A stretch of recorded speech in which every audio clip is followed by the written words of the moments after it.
Okay, so you probably clicked on this video because you want to understand what a financial system is, and I'm here to tell you that it's the most important thing in your business, full stop. If you don't have a good financial system, you are wasting your time. If you don't have a business plan, you're wasting your time. You could be doing other stuff like getting a job and actually providing an economic benefit to people in society by working for somebody that does have a good business model and a good business plan and genuinely has good product market fit. Most people really shouldn't be doing this, but if you are one of those people that are doing this business of entrepreneurship, I'm going to explain to you why you need a financial system and why it's so important for you to listen up for the next 15 minutes or so. Everything in business is signal processing, right? This box right here, this is your vehicle. I don't care what business you're in. We typically work with SaaS services or e-com, sometimes real estate management professionals, okay? But your business is the vehicle. That's all it is, right? And if you have a shitty vehicle, you're not going to outperform the S&P, and it's better for you to get a job. So all we're trying to do with our business is prove that we can outperform the S&P. Congrats. You're better than most hedge fund managers. Woo! Think about it. Restaurants charge like 3 to 8x, 9x on their cost of goods just to, make their margins work, and they're still living at like 3 or 5% margins. And this is a really important point, which will help you understand why financial planning for your business is crucial. You cannot live without this. This is the most important thing in the world because it will help you move faster. That's all it is. In chess, there's opening rules for a reason. If you don't follow the opening rules that even the best grandmasters in the world follow, you will not have a successful game. You will not win at the game. You need a financial system. This is all you need to take away from this video. You could stop right now. I'm going to give you a lot more fluff. Everything in your business is signal processing, okay? You create systems to create a faster feedback loop from a signal to a process that creates an output, all right? But the entire world of business runs around signal, response, output. That's it. So let's say we have your vehicle, right? Which is your business right here. It's going to take some signal, which comes from a stimulus, right?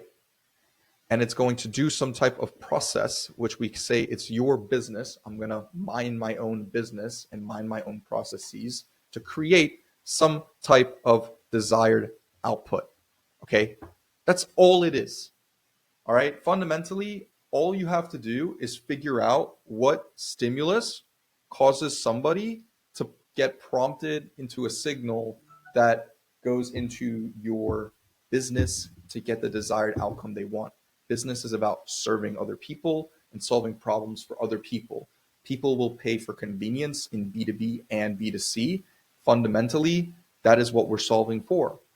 If somebody cures cancer, they're solving a major inconvenience for people, which is dying, okay? Nobody wants to die from cancer, but people do. So once again, we need to create the right stimulus and the right signals to show people that we can get them the outputs that they want. That's called sales and marketing. It's not a pressure tactic game. It's simply this. You realized, right, you were unaware of a problem, but now you're aware. And now your solution's aware. And now people are your solution aware. And then there's a cost of inaction, right? Everything in life is costly. Our time is money. There are costs to just doing nothing. So fundamentally, what you're trying to do with people who you think you can help is tell them, hey, you've got a problem, which is this video. You probably have a problem if you're watching this. You're aware of the problem. I'm showing you a solution later in this video. My solution, I think, is better than what your accountant or bookkeeper, CPA will show you, or even tax strategist or business coach, because frankly, I don't really like what I see in the market. I don't really like the way most people do business. And I think just by putting this content out there, people will become more investable because I run an investment firm and I'm also a consultant, of course. I've got to be a consultant. And I'm going to tell you why if you don't do this, you're going to fuck up. Okay. So basically, this process right here is sales and marketing. And this is your business model. It's your fulfillment.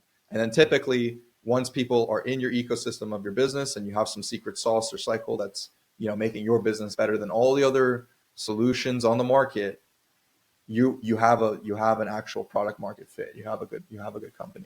So this is fundamentally all we're doing in a business, right? This is why I don't work with anybody who makes less than 50K a month in their business, because you should figure this out. You should already know this. I'm here to tell you how you can optimize this. And this is called your cash conversion cycle, right? So traditionally, your cash conversion cycle is meant to just track how fast your money is compounding, right?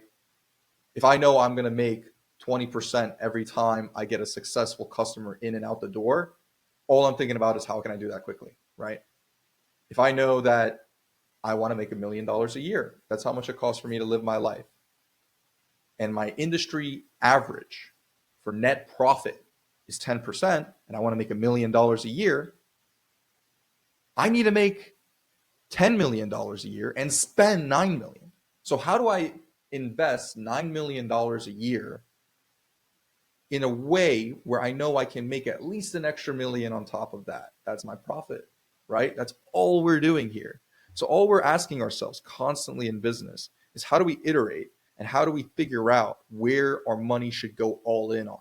See, most people think a budget is limiting, and this is part of the financial system. It's having a budget. It's actually the most freeing thing you can do because you have to spend this money. The reason why I became who I am as an investor, as an options trader, is because I had a certain amount of cash in the bank that I had to constantly spend every day on trades. I had to constantly make trades. I had to constantly invest my money. I had to constantly push it back out. And this is the thing that most business owners get very lax on. They don't get I'm super autistic about this stuff.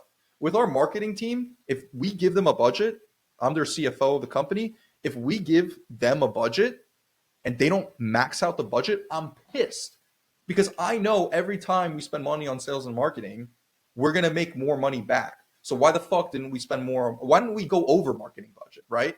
Oh, we got too many leads. Sorry, we need to hire more salespeople this month. Dude, those are the problems you need to be having in your business. Full stop. So let's talk about this. Cash conversion cycle. So days inventory outstanding. This is your fulfillment time. Okay.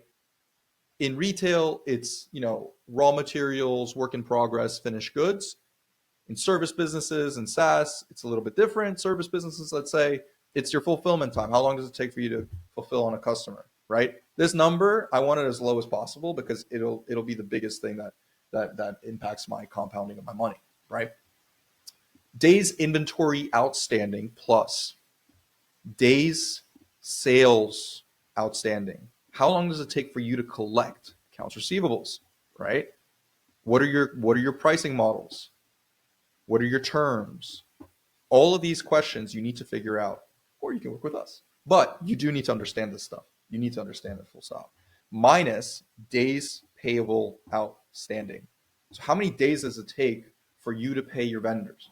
This is why I love leveraged finance, because we can financially engineer business models to have more returns just by messing with this 3-step formula, right? Okay, your vendors say, you can pay us 15 days later, right? Net 30, net 15, net 45, net 90, net 120, blah, blah, blah. Well, we'll pay them on the 15th day or the 10th day or whatever, depends on your relationship. But what if we pay them with a credit card? And a credit card takes 30 days to pay, right? Before your next statement balance. Okay, and then what if we did that with, some other, fancy finance? We're going to call it FF. Fancy finance. How do we keep financing this? How do we keep shortening this? How do we keep shortening this? So this you want to delay, this you want to subtract, okay? Full stop. That's your business. Full stop. Every single business goes through this cycle. This is why when it comes to investing, one of the easiest ways for looking at retail companies is saying, okay, if their accounts receivables are slowing down, but their inventory is piling up, clearly their cash conversion cycle is getting screwed up. They're losing money, okay? This is what we're trying to figure out. We're trying to figure out how quickly can you keep compounding your money? Because the moment I get my money back, it's going right back into paid ads. It's going right back into email marketing. It's going right back into word of mouth. It's going right back out into salespeople that can go to conferences and events and, spread the word of how great we are at our business, because we're the best. We are the best. Full stop, too. We're literally the best. So I'm going to walk you through how we apply this logic to building out our P&Ls. Okay, so when we look at a P&L, first of all, we structure our P&Ls differently from most people. We don't do something called generally accepted accounting principles because we're not filing taxes when we look at our numbers. Granted, your CPA needs to know how to do it, how to convert it into something that's called GAAP. I'm not giving any tax advice on here. I'm just saying this is what works. This is what we do. This is how we make more money, right? When we think about our business model, all we think about is our fulfillment product, right? So we might have a product, a service, and then direct costs of goods. Okay. So that may be software. It might be inventory. It may be the cost of goods for product A. Maybe they're more physical products, a CRM, website, software, etc. Whatever it is, it's a direct cost of running your business. It's part of the transaction cost. It's part of your carry. Okay. This is stuff that is a non-negotiable that will basically cost you money. All right. Whether you have a successful lead that comes in the door or not, these are your fixed costs that you have to figure out. And then you have direct labor costs, right? You have an executive team, maybe a customer service person, fulfillment person, etc. Right? And we get to a figure called contribution margin. And that to me is the real revenue of the business. Okay. That's like the real profit of the business. That's what matters the most. This is how we can measure all our future cash flow and spending strategies around. We basically need to understand what our return is on marketing and sales, what our CAC is compared to what our contribution margin is.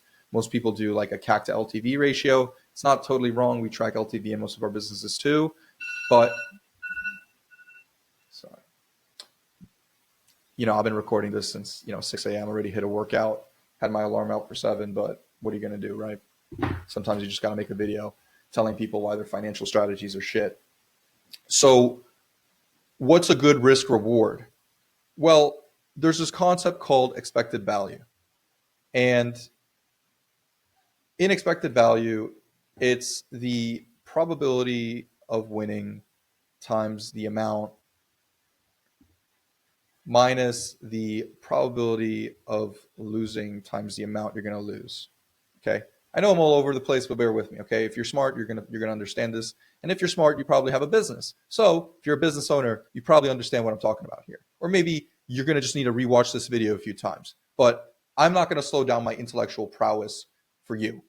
You're going to rise to the occasion, or maybe I have to rise to your occasion. Maybe you're better than me. And if you are, contact me. I'd love to learn from you. Anyway, so we have our expected value.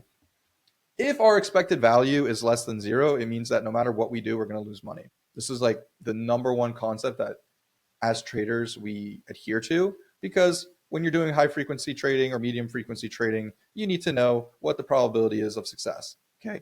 Like, I don't care how long it takes. If the trade takes a whole year to play out, but I have a 100% win rate, I'm taking the bet. Okay. That's basically how we run one of our portfolio strategies. It's like, all right, we have a 1-year hold time, 2 years, 3 years, 5 years. I know I'm going to win. That's why people say, oh, stay invested in the S&P, because they know that if you stay in long enough, you're going to have a 100% win rate. So it doesn't matter how much you make. Oh, well, at least you didn't lose your money to inflation. Bro, we're in business to create outsized returns. So you want this number to be greater than 0. Okay. You want it to be greater than 0. That's called your discount rate, by the way. So if any of you do fancy discounted cash flow modeling, that's your discount rate, whether you realize it or not. So let's say you have a 80% win rate and the amount you're going to win is $50. But when you lose 20% of the time and you're going to lose $100. So here we have 4 minus 2. So expected value is 2. So for every bet I take, I should make 2 on average. That's a good strategy. Okay. Simple math. 4 minus 2 is 2. Good. 2-to-1 risk reward ratio. When we look at how this relates to our business, this is the probability of converting a customer. Okay. So if we're risking $100 on ads and our probability of converting a customer is 80%, that customer pays us $50 over their lifetime, that's a good strategy. Same thing applies to our P&L statement. Sales and marketing, some total cost, let's say, okay, 244 plus 125 is 370. 370 over the total fiscal year was 418. So depends what our stats are in terms of, that's a risk reward, but whatever our stats are for marketing could be good, could be bad. We don't know. But this matters for your business too. You need to know what the risk reward is of running your business. Maybe putting your money in the stock market's a better idea. How do we know you didn't get lucky? How do we validate your business model? So what we do with our clients is we basically map out 12 months, 24 months, 36 months of their business, right? We create a plan. We figure out literally every single category of running their business. And we have a bunch of systems, by the way, if you're interested, that are part of an ascension funnel. Don't get me wrong. We need to get paid too for making you money. Most of our clients, now this isn't a guarantee. This isn't a claim, but I heard that most of our clients get a 3 to 10x ROI within 30 days of working with us. It's just what it is. I'm not making any promises here, but that's typically what happens. But you need to map out your future business. Like you need to go month by month and say, okay, we have to spend this amount because we know it's going to do this, right? And the problem with startups is they don't know, right? That's why second-time founders, in my opinion, have better results than first-time founders, because first-time founders have to figure all this stuff out themselves first. That's why it takes an extra year and a half, 2 years to actually have a well-running business, because they have to learn all of these lessons. And most of the time, like we've come across people who are making $1 million plus a month and they don't do this stuff. And we're like, hey, bro. Well, for me, I'm happy because I'm like, oh yeah, I'm about to make you an extra 30% minimum on your fucking business. You know what I'm saying? But for them, they're like, oh wow, I didn't even realize this. And the conversations we have regarding interest rates, regarding financing, right? You're not playing the game at a high enough level. How are you not financially engineering your cash conversion cycle? That's what you got to be thinking about. Not your girlfriend or your wife or your kids. You need to be thinking about your cash conversion cycle, right? This is what matters. This is the real stuff. Okay.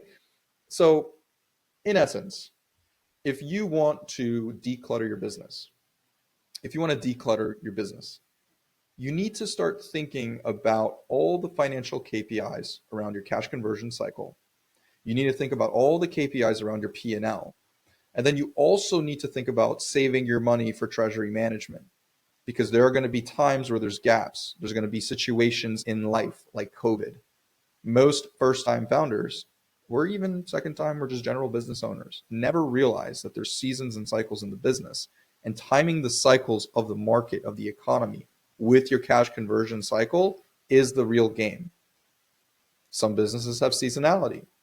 This is the point. The point is you need to financially implement a system that reflects all the processes and systems in your business.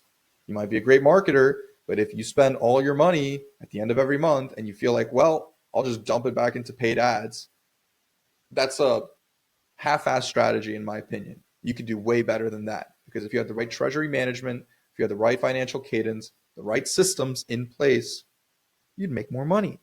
So if you want to learn how we can help you make more money, click on the links in the bio. You'll figure it out. We can get on a call. We'll make money together.